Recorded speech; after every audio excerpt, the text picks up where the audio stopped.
So, we're starting to get more people. So the founder starts and then it splits and there's a branch and you keep plugging these holes, And so sometimes you've got to cut it and prune it so it goes in the right direction. Mm-hmm. But and I talk about a bit in the book in terms of, getting people on board and how to do that, and there's lots of processes. But fundamentally, when you're hiring somebody, they've got something you haven't got. So they've got time that you haven't got.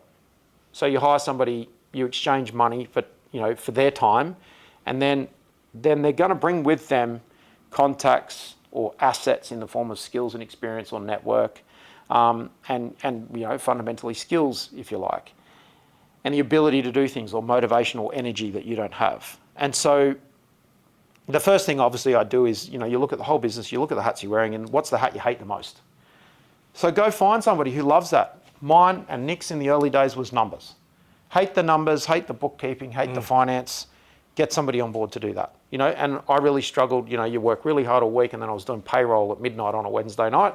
Right, I'll get somebody in to do the payroll, and then I don't have to think about that anymore. I can just get a good night's sleep and get on with, being the technician, if you like. Mm-hmm. And I'll talk a bit about owner versus technician in the book. But have a think about those things. And then what's the next thing that you want to hand off?